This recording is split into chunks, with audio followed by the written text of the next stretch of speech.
아멘. 금요심야 오늘 새해의 첫 이 금요심야입니다. 금요심야 가운데서 어떤 기도의 어떤 능력들 다시 한번 회복하고 또 하나님 앞에 늘 깨어서 기도하는 그런 어떤 신앙 될 수 있기를 축복합니다. 오늘 이 말씀을 통하여서 우리들의 무기는 이란 제목으로 우리 좀 은혜를 받고자 합니다. 오늘 사도 바울은 고린도후서 1장부터 시작해서 지금까지 여러분 고린도후서의 말씀에 주로 어떤 내용이 있는지 혹시 기억나십니까? 글쎄요, 뭐 이렇게 말씀드리면 어떨지 모르지만 고린도 사도 바울에게는 대적들이 있었습니다. 그러니까 사도 바울을 좀 우습게 아는 그런 사람들이죠. 사도 바울을 평가절하하고 또 여러 모양으로 사도 바울을 끌어내리려고 하는 그런 사람들이 있었습니다. 사도 바울은 그 사람들하고 이 대면에서 싸우지는 않았는데 이제 문제는 그 사람들이 문제가 아니고 어차피 싸우는 사람들이고 이제 나머지 사람들 고린도 교회를 세우면서 자기가 이렇게 전도하고 세웠던 그런 사람들이 걱정이 되는 거죠. 그래서 고린도 후서를 쓰는 겁니다. 어떤 변명이나 이런 것을 하기보다는 그런 사람들을 세우기 위해서 이제 고린도 후서를 쓰는 거예요. 그러니 10장 1장부터 이제 9장까지 사실은 사도 바울은 계속 변호를 해요. 자기 방어를 하는 거죠. 내가 사도권, 당신은 사도권에 문제가 있다. 당신이 예수님을 만난 것도 아닌데 뭐 그러냐. 뭐 이렇게 시작해서부터 그 다음에 자기를 청구하는 거죠. 이력서 뭐 이런 거 있잖아요. 자기 소개서, 커버노트라고 그러는데 그런 것들도 없고 별로 그런 것 뭐 이렇게 따져보니까 별 것도 없는 그런 캐리어도 약한 사람이 와서 이렇게 고린도란 이 지역에 와서 교회를 이렇게 하면서 당신들이 또 그것도 말하는 것도 좀 그렇고 여러분 사도 바울은 지금 우리가 여러 기록을 보면 좀 그렇지만 사도 바울이 좀 언변이 좀 약했던 것 같아요. 설교가 좀 재미가 없었던 것 같아요. 설교 재미없으면 힘들잖아요. 그렇잖아요. 설교 재미없으면 제일 첫 번째 나타나는 현상은 잠오잖아요.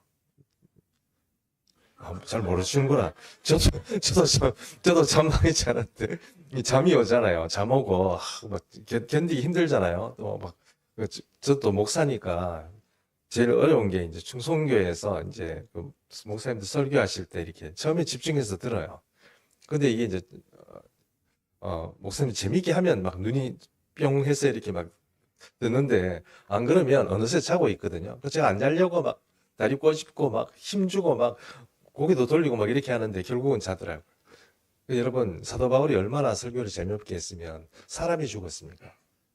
유두고가 자다가 떨어져 죽었어요.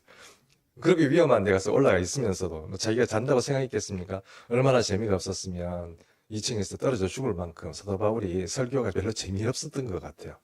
그래서 물론 이제 은혜가 되는 사람들에게야 그 말이 좀 은혜가 되고 뭔가 정말 그 영적으로 세계지는 분들도 있지만 또 안 그런 분들은 안 그렇다는 거예요.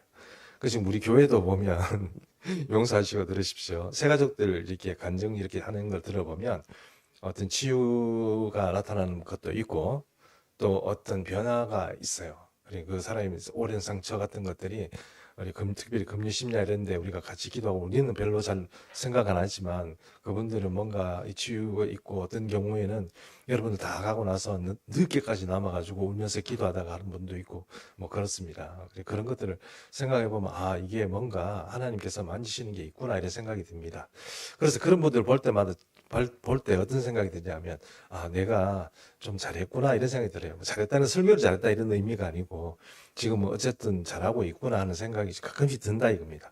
그런데 대부분의 사람들은 별로 은혜를 못 받는 것 같아요. 막 주무시고 막 이렇게 기도가 끝나면 바로 집에 막 가버리고 막 이러시는 것 같아요. 그래서 제가 조금 제가 사도 바울 좀 닮아서 그렇습니다. 그러니까 뭐 설교를 못한다 이렇게 생각하지 마시고 우리 목사님 사도 바울 닮아서 저렇게 좀 재미가 없을 수도 있구나 이렇게 생각해 주시면 얼마나 은혜롭겠습니까? 네, 그렇게 생각해 주시면 감사하겠습니다. 그러니 이제 10장 그 전까지 계속 방어를 했는데 이제는 사도 바울이 어투가 좀 바뀝니다. 어떻게 내가 가만 안 놔둔다 이렇게 되는 거 바뀌는 거예요. 그게 이제 10장부터 나오는 거거든요. 그 10장부터 사도 바울이 그런데 가만 안 놔둔다고 그랬는데 그 가만 안 둔다는 게 그럼 어떻게 하겠다는 건지 그게 이제 오늘 이 사도 바울을 통해서 사도 바울의 싸우는 방법이 나옵니다. 우리가 한번 그것들을 한번 살펴보도록 하겠습니다. 이것은 어쩌면 사도 바울의 이야기가 아니고 우리 모든 사람들의 이야기입니다. 그래서 우리 예수 그리스도인들은 어떤 것이 자기의 무기가 되는지 하는 그런 것들을 한번 살펴봤으면 좋겠습니다. 자, 우리 1절을 한번 보면 이렇게 되어 있습니다. 너희를 대면하면 유순하고 떠나 있으면 너희에 대하여 담대한 나 바울은 이랬습니다. 이 말은 사도 바울이 자기가 자기 자신을 소개하는 것 같지만 그게 아니고 사도 바울을 평가하는 사람들의 말이에요. 그렇죠? 사도 바울을 평가하는 사람들의 말. 그래서 사도 바울이 저 사람은 여기 함께 이렇게 이 사람들이 이렇게 대면하고 있으면 사람이 좀 유순해, 좀 약해 보여. 뭐 말하는 것도 그렇고 뭐 위험도 없고 뭐 좀 그렇다는 거예요. 그런데 떠나 있으면 뭔가 사람들이 뭐 대단한 것처럼 뭐 언변은 보면은 뭔가 이렇게 뭐 대단한 것처럼 그렇게 편지들이 온다는 거예요. 아주 강하게 막 이렇게 온다는 거예요. 그렇게 평가를 받는다는 겁니다. 사도 바울이. 그러니까 그 얘기를 하는 거예요. 내가 그렇다는 게 아니고 사람들이 나에 대해서 그렇게 얘기하는데 그 바울이 나다라는 겁니다. 나 바울은 이제 그리스도의 온유와 관용으로 친히 너희를 권하고 그랬습니다. 이제 조금 사도 바울이 이제 본인이 이제 이 사람들에 대해서 어떤 일로 이제 얘기를 하냐면은 사도 바울은 이제 여기 나와 있는 것처럼 대면하면 어떻고 또 떠나 있으면 어떻고 뭐 이런 식으로 얘기하는 것 자체가 조금 이중성이 있다 이렇게 보는 거죠. 이중성이 있는 사람이다 이렇게 평가를 받는 거죠. 겉 다르고 속 다르고 좀 뭔가 사람 아는 거하고 이렇게 뭐 겪어보니까 좀 사람 좀 아닌 것 같다 뭐 이런 어떤 그런 여러 이중적인 사람들이 있잖아요. 근데 그런 것에 대해서 이제 말을 하는데 이 사도 바울이 내가 그런 얘기 다 듣고 이랬는데 이제 내가 한번 얘기하겠다. 근데 지금 앞으로 내가 너희에게 말하는 것은 온유와 간용으로 한다 이랬습니다. 온유와 간용으로. 내가 가서 너 값을 멱살을 잡겠다 이런 의미가 아니고 온유와 관용으로 하겠다 이런 뜻입니다. 근데 사도 바울에게서 온유와 관용이라는 게 이게 굉장히 좀 무서운 말이 아닌가 싶습니다. 사람이 사실 우리가 예수 믿는 사람들이고 은혜 받는 사람들이라면 말하는 게 좀 조심스럽고 행동하는 거지가 좀 조심스럽잖아요. 근데 그게 함부로 잘 안 되지 않습니까? 그러다 보니 이제 그런 것들이 조심스러워지다 보니까 이제 약해 보이죠. 사람이 사도 바울도 그렇지 않겠습니까? 고린도 같은 그런 험한 지역에 가서 이렇게 사도 바울이 뭐 나름대로 성질이 좀 있죠. 머리가 사도 바울은 여러분 그 용모에 대해서 좀 이렇게 평가한 것들을 이렇게 기록을 보면 이 사람의 머리가 이렇게 좀 많이 벗겨졌어요. 키도 나지막하고요. 조금 이렇게 외모로 봐서는 사실 별로 볼품 없는 사람. 그리고 이 눈썹이 이렇게 우리가 요 앞에 이렇게 붙어 있잖아요. 네, 이렇게 붙어 있대요. 한마디로 얘기하면 못생겼다는 뜻이에요. 못생겼고, 뭔가 이렇게 또 보면은 뭔가 위험이 있고 참 이렇게 그 풍채가 있어가지고 설교 막 하고 사람들을 막 이끌고 막 이렇게 막 어트랙티브라고 그러죠. 사람들을 막 감정적으로 막 이끌어가고 뭐 들었다 놨다 뭐 이렇게 하고 그런 게 있으면 좋겠는 사도 바울은 그게 없었어요. 외모도 별로 호감형도 아니고 남들이 그거 설교한다고 이렇게 들어보면 이제 설교의 내용에서는 은혜 받을지 모르지만 어떤 외모나 이런 것에 대해서는 전혀 은혜 받지 못하는 그런 어떤 모습이었다 이렇게 얘기합니다. 그러니 사람이 우습게 보였겠죠. 조금 이렇게 있어 보이고 뭔가 캐리어가 있어 보이는 사람은 이 사람 저거 별거 아니다 이런 생각을 하는 거 아니겠습니까? 그렇게 생각하고 사도 바울이 그렇게 했다는 겁니다. 자, 그럼에도 불구하고 사도 바울은 이제, 내가 뭐 어떤 성질을 부리고 이렇게 하는 게 아니고 온유와 관용으로, 친히 너희에게 이제 권한다. 이렇게 말하고 있습니다. 2절 한번 보시면, 또한 우리를 육신에 따라 행하는 자로 여기는 자들에 대하여 이랬습니다. 이것도 다른 사람이 사도 바울에 대한 평가죠. 육신에 대한 평가는 게 어떤 겁니까? 육신에 대한 평가는 사람이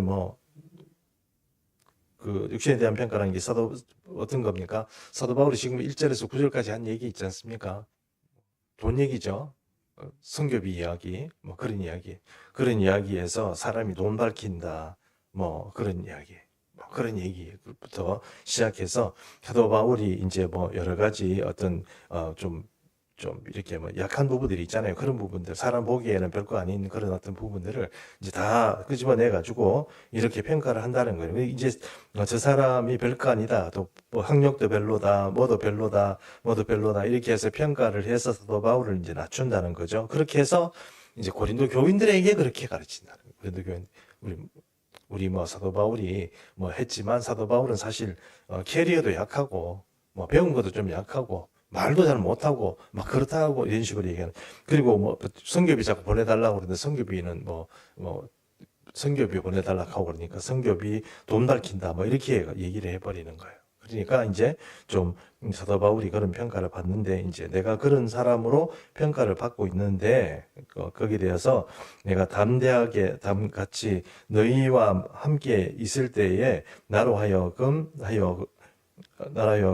이 담대한 태도로 대하지 않게 하기를 구하노라 이랬는데 이 말 10장 2절의 말이 조금 어렵습니다. 이 말이 어떤 거냐면 좋다. 내가 담대하게 나가서 이런 것 좀 이렇게 뭔가 이렇게 뭐 표현은 좀 용서하고 들으십시오. 본때로 보여주겠다. 내가 어떤 사람인지.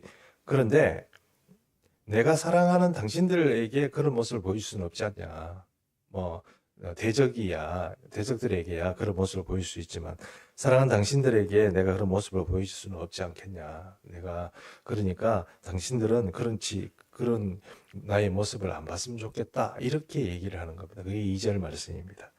자, 그래서 3절 말씀만 보겠습니다. 우리가 육신으로 행하나 육신에 따라 싸우지 아니한다 그랬습니다. 여기 보니까 사도 바울이 이제 화가 좀 많이 났죠. 1장에서 9장까지 계속 자기 변명을 하고 뭐 이렇게 사람이 떠나 있으니까 이제 안 보이니까 더 공격을 한 거 아니겠습니까?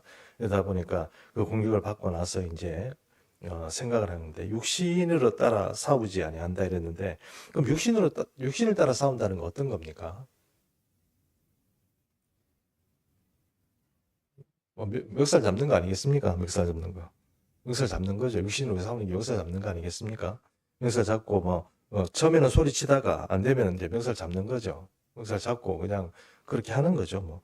그게 이제 육신을 따라 싸우게 된다는 것입니다. 이제 처음에는 막 큰 소리 치고 막 이렇게 서로 싸우다가 나중에는 이제 멱살 잡고 서로 이제 고발하고 막 그렇게 되는 거. 이제 그렇게 되는 어떤 그런 모습이 육신으로 싸우는 거다. 이렇게 말할 수 있는 것이죠. 육신으로 싸우는 거다. 사도 바울은 그런데 하나님의 영적인 사람으로서 그렇게 싸우지 않는다는 겁니다. 그러면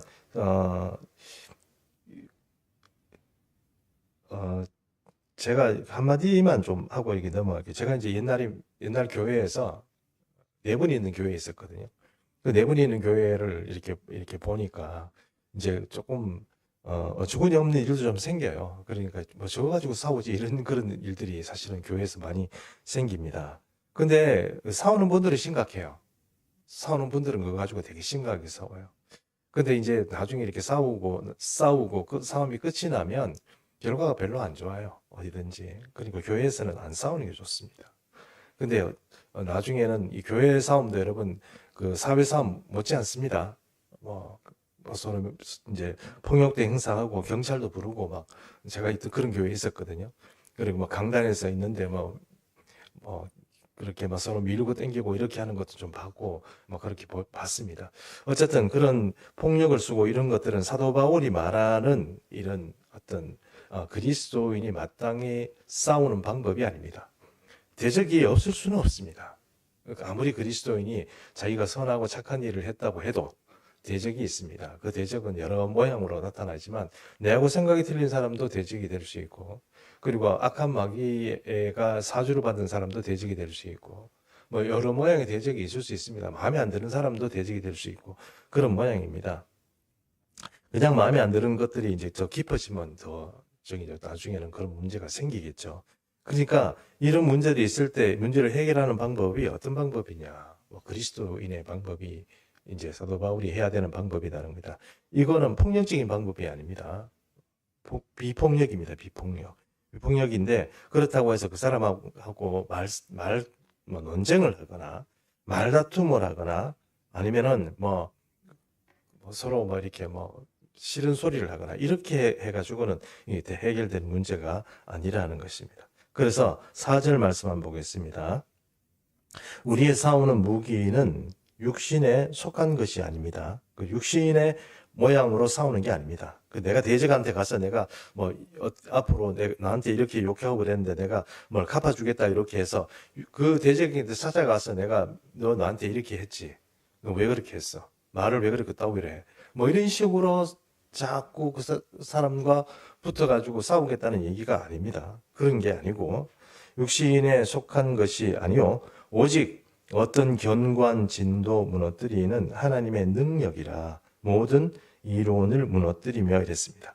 견고한 진도 무너뜨린다는 것은 도저히 무너지지 않을 것 같은 사람의 눈으로 생각으로는 무너지지 않을 것 같은 그것을 무너뜨리는 것이 무엇이냐? 그게 바로 하나님의 능력이라는 거예요. 그러면 사도 바울의 무기는 무엇입니까? 하나님의 능력인 것이죠. 하나님 능력으로 싸우겠다는 겁니다.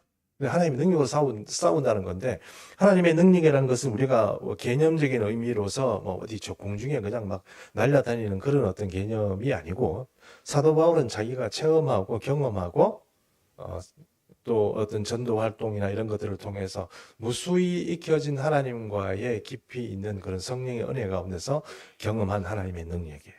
그것은 실질적인 무기이고 실질적인 능력입니다. 그것이 이제 하나님의 능력으로 나는 싸우겠다 이렇게 말하는 거예요. 자기가 보복하겠다는 뜻이 아닙니다.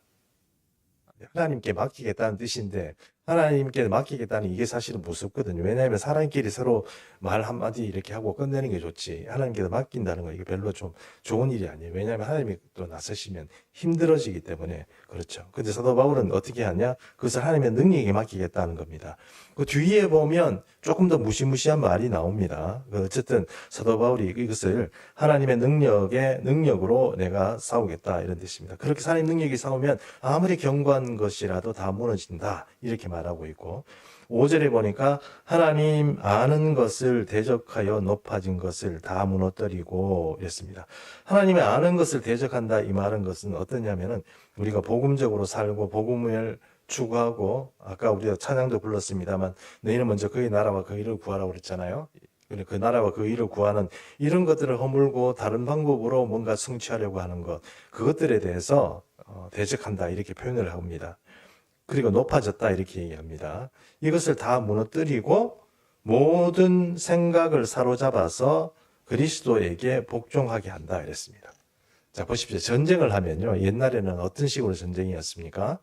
전쟁이 이제 대오를 갖추고 서로 싸우죠. 서로 싸우는 그런 대우가 있는가 하면 견고한 지인을 가지고 있는 산성을 가지고 있는 그런 토성을 쌓거나 뭐 아니면은 돌성을 쌓거나 견고한 지인을 가지고 있는 그런 아주 도저히 우리 사람의 능력으로는 허물 수 없는 그런 어떤 지인을 가지고 있는 그런 적이 있다고 합시다. 대적이 있습니다. 이건 도저히 사람의 힘으로는 깰 수가 없어요. 근데 그것을 사도 바울은 어떻게 깹니까? 하나님의 능력으로 깨는 것이죠.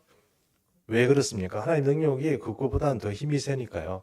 그것을 이제 무너뜨리는 거죠. 무너뜨리고 나서 거기에 보면 망대가 있을 거 아닙니까? 망대가. 그렇죠? 예, 망대는 뭐 안 됩니까? 말 그대로 망 보는 데고 또 경비 서는 데고 멀리 적군의 동향을 살피는 데고 뭐 그런 데 아니겠어요? 그런 것도 무너뜨리죠. 이번에 여러분 시리아 아시죠? 이스라엘하고 시리아하고 싸운 거 아시죠? 잘 모르시는구나. 이스라엘하고 시리아하고 싸웠습니다. 시리아 정부군이 포기를 하고 이제 도망갔습니다. 대통령이 도망을 갔습니다. 도망을 갔는데 시리아는 오랜 동안 예전이 있었는데 시리아 반군하고 정부군하고 싸웠고요. 계속 싸우고 있었어요.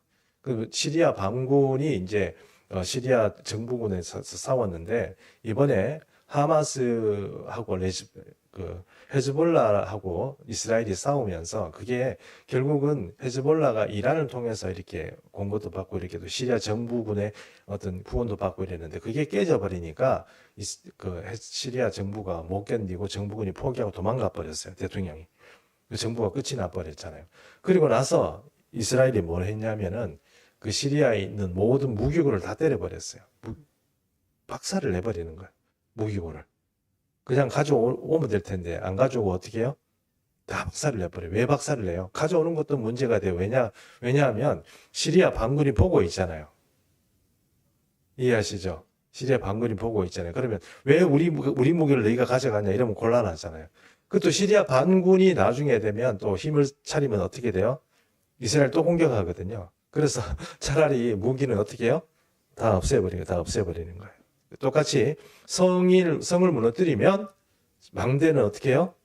무너져야죠. 그 망대는 우리 망대는 놔두고 성만 무너뜨릴까? 이런 게 없거든요. 그러니까 다 무너뜨리는 거예요.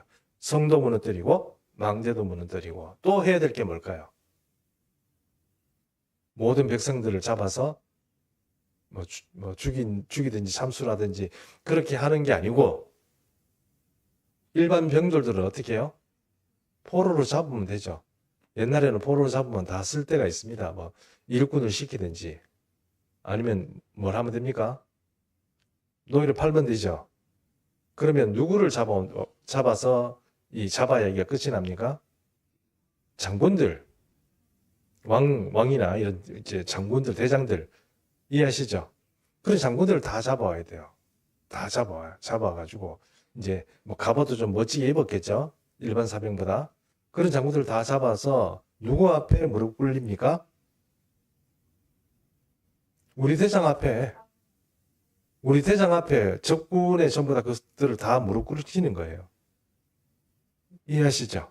그러면 전쟁이 어떻게 됩니까? 끝나는 거죠. 그러면 우리 대장이 얘들 살려줘라, 아니면 감옥에 넣어라, 아니면 목을 다 잘라라. 어떤 명령이 내려지겠죠. 그렇게 되면 그렇게 되는 거예요. 자, 그리스도를 향하여서 높아지고 대적하는 이 모든 생각들, 경관진들, 높아진 망대들, 그리고 다양한 생각들, 이런 것들을 다 사로잡아서 누구 앞에 복종시켜야 돼요? 그리스도 앞에. 그러면 우리도 마찬가지인 거예요. 우리도 하나님 앞에서 우리의 생각을 그리스도 앞에 복종해야 되는 거죠. 복종하는 게. 이게 참 중요한 것 같아요. 그러므로 이렇게 복종할 때에 어떻게 됩니까? 전쟁이 이제 종식되는 것이고 승리하게 된다는 겁니다. 이처럼 사도 바울이 지금 이 말을 이렇게 쉽게 하는 것 같지만 좀 전쟁투라는 건 이해하시죠? 누구하고 싸우겠다는 얘기입니까? 세상하고 싸우겠다는 얘기입니까? 아니면 공중에 돌아다니는 마귀하고 싸우겠다는 얘기입니까? 아니면 대적하고 싸우겠다는 겁니까? 대적하고 싸우겠다는 뜻이죠. 이해하시죠? 그리스도를 향하여서 높아진 대적들하고 싸우겠다는 겁니다. 누가? 사도 바울이 싸우겠다는 거예요. 그래서 모든 생각을 사로잡아서 복종시키겠다. 그 얘기를 지금 하는 겁니다. 근데 그 대적들이 너희가 되면 안 되는 거죠. 이해하시죠? 이 사랑하는 고린도 교인들이 되면 안 된다. 그 얘기를 지금 하고 있는 것입니다. 사도 바울이. 이게 5절의 말씀이고 6절 말씀.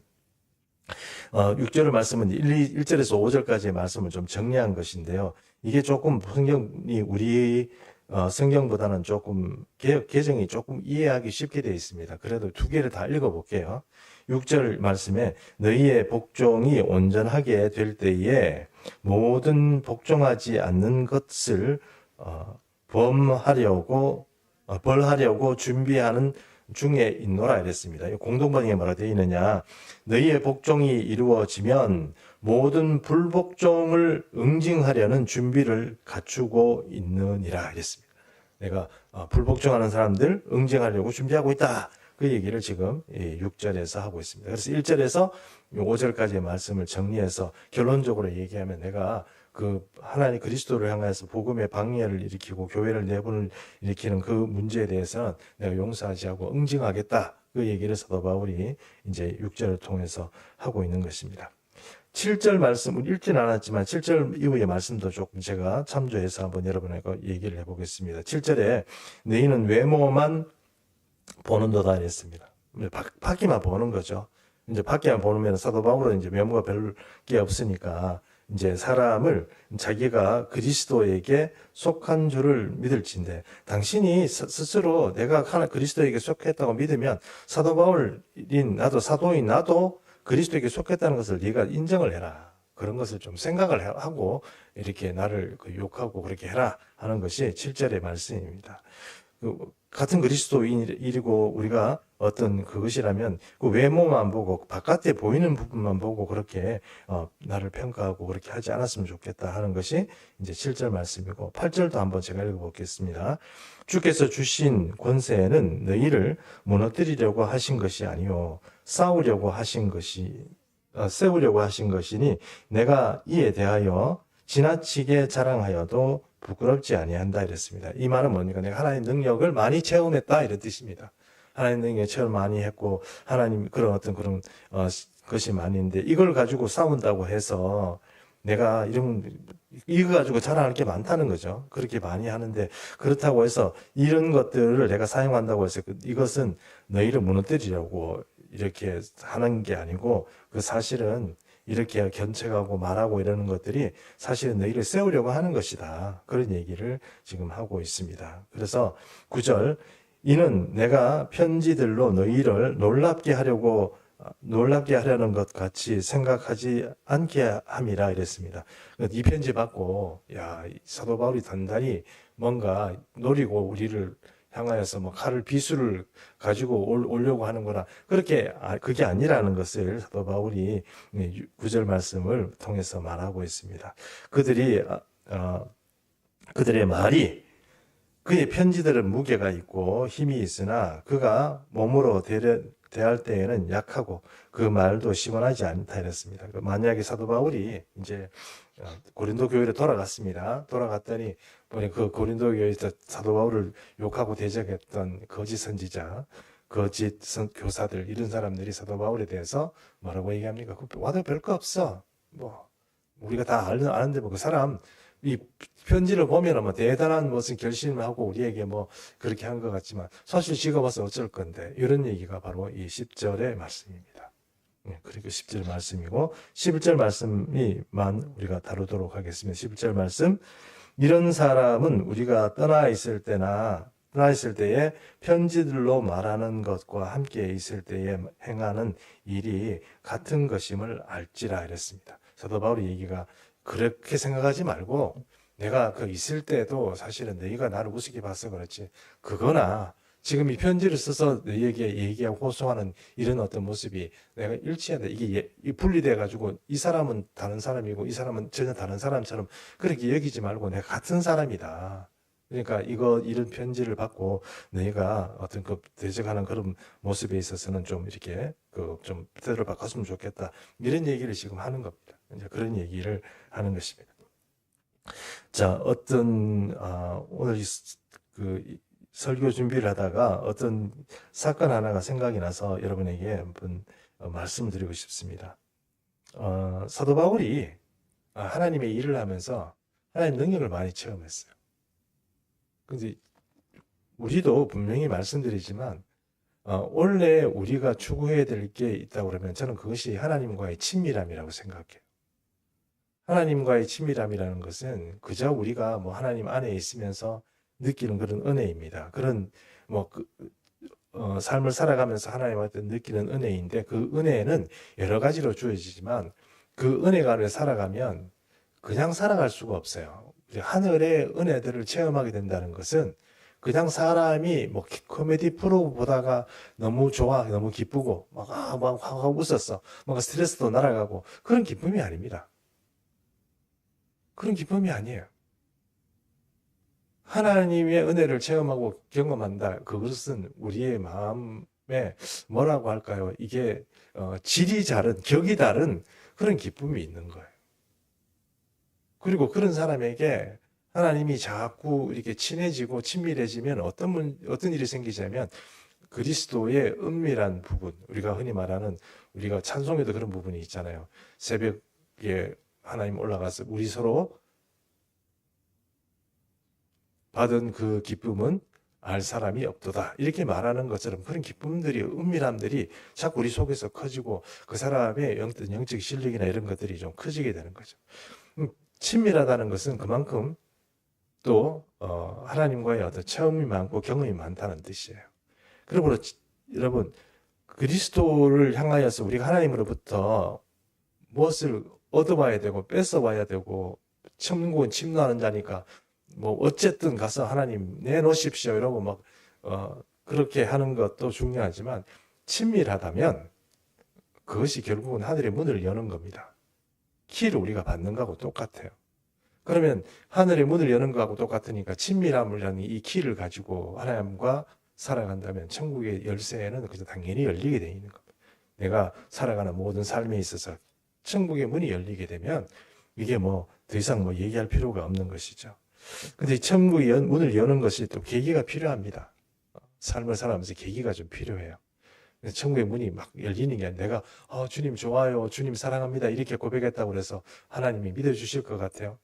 삶을 아는데 그렇게 잘 안 믿죠. 그러니까 우리가 좀 노력이 필요합니다. 주님 앞에 나와서 기도도 해야 되고, 그런 모습들이 좀 보여요. 우리의 어떤 시간이나 이런 헌신들을 주님 앞에 좀 보여야 돼요. 그런 거 안 보이면서 누가 속습니까? 그런 거 안 속아요. 그러니까 그런 거를 생각하고 이제 하나님 앞에 내가 더 헌신하고 주님 앞에 시간들도 드리고 내가 어떤 작정을 하고 뭘 해야 되는 거라, 이런 게 좀 필요하지 않겠습니까? 우리 교단의 총회장으로 있었던 분인데 좀 전라도 분이에요. 근데 이 교회를 이제 목회를 하시는 분인데 총회장으로 하셨어요. 지금은 이제 은퇴를 하신 목사님인데 그분이 책을 쓰인 걸 제가 봤는데, 그 책에 어떤 얘기가 나와 있냐면 이분이 어릴 때 교회를 이제 다니죠. 어릴 때 무슨 뭐 체험이 있겠습니까? 교회를 이렇게 다니는데, 어릴 때 이렇게 다니는데 엄마가 많이 아프셨어요. 어머니가 많이 아프시니까 자기는 어머니 사랑을 좀 받았으면 좋겠는데, 어머니가 맨날 누워 있고 또 아프시니까 짜증만 내고, 어머니한테서 좋은 어떤 그런 사랑을 받고 싶은 그런 아들의 어떤 그런 생각하고 달리 엄마한테 사랑을 별로 못 받았어요. 자꾸 아프니까. 그러니 이 아들은 늘 그게 이제 엄마가 좀 안 아팠으면 좋겠다, 엄마가 좀 나를 좀 사랑해 줬으면 좋겠다, 이런 생각들이 늘 가지고 있었던 거예요. 그러다가 어느 날 교회 갔더니 목사님이 기도하면 뭐 병이 낫는다 그런 얘기를 들은 거예요, 이 어린 아이가. 그래서 어떻게 했냐면 결단을 했어요. 나도 그러면 하나님 앞에 엄마 이 병이 낫도록 기도해야 되겠다, 이런 생각이 든 거예요. 그래서 자기는 이거 가만 생각하니까 하나님 앞에서 어떻게 하면 하나님께서 나의 기도를 들어주실까 생각을 해보니까, 이제 집은 뭐 엄마가 누워있고 막 이러니 거기서 뭐 기도한다는 건 좀 어렵고 이래가지고, 책을 읽은 지가 조금 돼서 제가 정확하게 기억이 안 납니다만 집 안에 있는 나무인지 집 밖에 있는 나무인지는 잘 몰라요. 근데 하여튼 집 근처에 있는 나무겠죠. 그 근처에 나무에 올라가서 거기서 기도하는 거예요. 뭐 이렇게 뭐 그 나무에 이렇게 매달리지는 않겠지만 나무에서 이렇게 서가지고 이렇게 이제 나무를 붙잡고 서가지고 기도하는 거예요. 어린애가 며칠을 했냐? 100일을 했어요. 100일을 기도했어요. 100일 했는데 엄마는 뭐 난치병이죠. 나을 수가 없는 병입니다. 그런데요, 그 100일째 되는 날 그렇게 나무에 매달려 기도하고 있는데 엄마가 누구야 왜 그러고 있어 내려와, 이렇게 엄마가 자기를 찾으러 나왔더래요. 그래가지고 그때 보니까 엄마 이제 괜찮아, 엄마 이제 몸이 가뿐하고 나았어, 이래가지고 경험을 한 거예요. 그리고 총회장까지 될 정도로 신앙이 깊어지고 결국은 아마 교회도 부흥시키고 전라도 땅에서 뭐 어느 정도 규모가 있어야 그래도 총회장 하지 않겠습니까? 그러니까 그렇게 했다는 그런 어떤 기록을 제가 봤습니다. 우리 삶의 문제들 가운데 우리에게 주어지는 문제는, 여러분 그 문제 가지고 네가 그거 끌어안고 자빠지라고 그렇게 우리에게 주시지 않습니다. 우리가 싸워야 될 무기는 말 그대로 우리 입이 아니고 우리의 어떤 생각이나 아이디어가 아니고 하나님의 능력입니다. 이게 있어야 견고한 진도 무너뜨리고 하나님을 향하여 대적하는 높은 망대도 무너뜨리고 온갖 잡다한 생각도 무너뜨려 주님 앞에 굴복시키는 겁니다. 하나님의 능력을 얻어야 되는 거예요. 그러므로 여러분, 우리가 2025년도에 이제 더 이상 시간들이 많다고 저는 생각하지 않습니다. 제가 자꾸 종말 이러니까 아이고 그놈의 종말 얘기 좀 그만했으면 좋겠다 이렇게 생각하시는 분이 계실지 모르겠는데 어, 저도 그런 얘기를 하고 싶어서 그런 게 아니고 실제로 이게 살이 뜰릴 만큼 지금 세상이 그렇게 가고 있다는 것을 여러분 분명히 좀 우리가 이해를 해야 됩니다. 세상이 어떻게 돌아가는지 그거 다 성경적인 이야기나 그런가 우리가 상관이 없다고 생각하면 그럴 수도 있죠. 우연히 그렇게 될 수도 있죠. 그러나 잘 생각해보면 영적으로 지금 우리가 어디 지경에 지금 가고 있는가, 지금 몰려가고 있고, 우리가 뭐 사실 뭐 쫓겨가고 있는 그런 입장이라고 생각하는데 여전히 뭐 그런 것하고 상관없이 옛날 방식으로 생각하는 그런 분들이 있으면 회개하십시오. 지금 그럴 때가 아닙니다. 그러므로 지금 주님과의 친밀함을 이제 놓치시는 분은 이 줄을 놓치면 여러분 이제 큰일 나는 거예요. 이게 친밀함이 지금 제대로 확립이 안 되어 있으면 무조건 빨리 그것을 확보를 해야 되는 거예요. 왜냐하면 하나님의 음성을 듣고 하나님의 부르심을 받는 사람들은 친밀한 사람이 아니면 듣지 못합니다. 지금 안 들리는데 나중에 주님께서 오실 때 하나님이 우리를 부르는 소리가 들린다고요? 아마 부르기는 부르실지 모르지만 들리진 않습니다. 그러니 지금부터 하나님의 음성을 들을 줄 알고 하나님의 어떤 문제를 체험할 줄 알고 이렇게 하셔야 됩니다. 저는 교우들의 삶을 보면서 이런저런 어려움들을 볼 때 그것들을 보고 있을 때 굉장히 마음이 아픕니다. 저는 이제 제 생각에는 그런 생각이 좀 듭니다. 저도 그랬으니까 제가 여러분에게 말씀을 드리는 거예요.